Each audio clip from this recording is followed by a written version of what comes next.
공급 말씀드리고자 하고요. 앞에서 말씀드린 것처럼 이제 방산 공급은 특수성을 가지고 있습니다. 그 특수성이 무엇이냐? 공급이 수요에 후행한다라는 거예요. 일반적인 제조업은 오른쪽 차트에서 보실 수 있는 것처럼 캐파를 올리면서 매출을 증가시키고 있습니다. 즉 공급력을 확보해 놓고 매출화시키는 거죠. 다만 방산은 이 캐파를 미리 준비하는 산업이 아닙니다. 왼쪽 차트에서 보실 수 있는 것처럼 캐파와 매출의 상관관계가 매우 낮다라는 것을 확인하실 수 있고요. 이는 주문 제작 방식이기 때문이고 국가 대 국가의 발주, 수주 관계이기 때문입니다.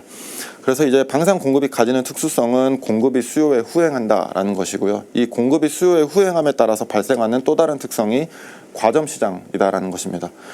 실제로 뭐 정유업, 화학업, 철강업 등이 과점 산업이다라는 게 되게 유명한데 이 차트에서 보실 수 있는 것처럼 과점 지수는 그들 산업보다 방산이 훨씬 더 높다라는 것을 알 수 있습니다. 매우 고도로 과점화된 시장이고요.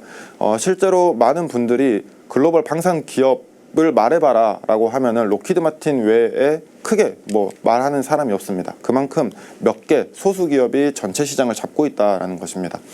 그럼 이 과점 시장에서 어떤 경쟁력을 확보해야 점유율을 늘릴 수 있는지를 분석하는 것이 매우 중요하겠죠. 결론부터 말씀드리자면 가격이 낮은 게 중요합니다.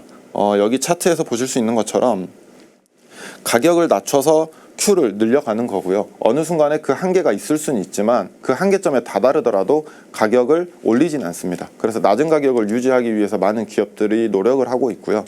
특히나 방산에서는 이 낮은 가격 외에도 몇 가지 경쟁력이 더 필요한데 제목에서 보실 수 있는 것처럼 가격과 납기, 성능 이 세 가지 기준을 충족시켜야 됩니다.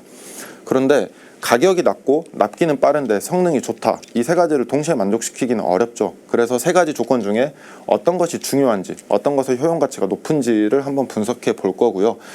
왼쪽 차트에서 보실 수 있는 것처럼 글로벌 국가를 4개로 한번 나눠봤습니다. 돈이 있느냐 없느냐, 그리고 하나는 전쟁 위험이 높냐 낮냐로 나눠봤고요. 오른쪽 아래에 위치한 돈은 많고 전쟁 위험이 낮은 국가라고 한다면 가격이나 납기보다는 좋은 성능을 우선시하게 됩니다. 반대로 돈은 없고 전쟁 위험이 높은 나라다라고 한다면 일단 성능보다는 싼 가격에 빠르게 받을 수 있는 무기를 선호하고 있어요. 그랬을 때 이걸 종합해 보면 가격이 효용 가치가 가장 높은 팩터이고요. 두 번째로는 빠르게 줄 수 있는 납기가 효용 가치가 높습니다. 결국 가격과 납기를 충족시키는 기업의 MS가 올라간다라는 것이죠.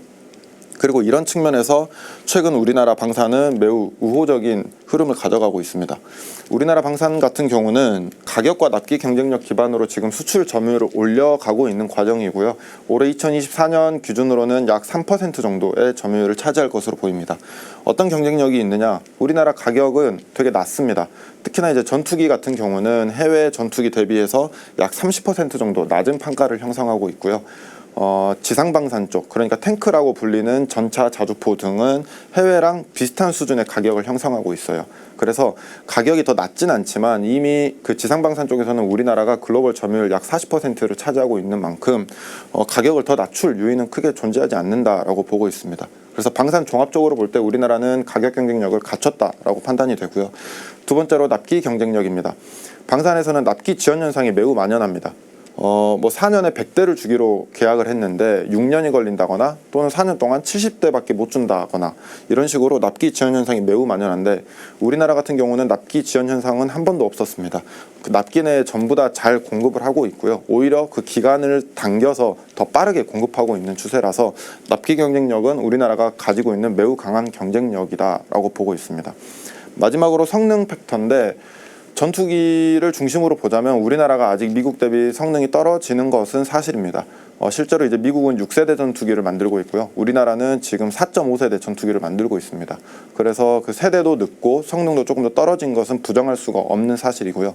다만 그럼에도 이 성능 경쟁력도 매우 낮지 않다라는 것은 수출함에 있어서 수출을 못할 정도로 성능이 낮은 것은 아니에요. 그 수출의 기준선은 넘어가는 성능입니다. 그래서 이 성능 경쟁력도 최소치는 만족을 시키고 있다라고 보고 있고요. 해외랑 우리나라의 성능 격차도 과거 대비 많이 축소되었다라고 확인되고 있습니다.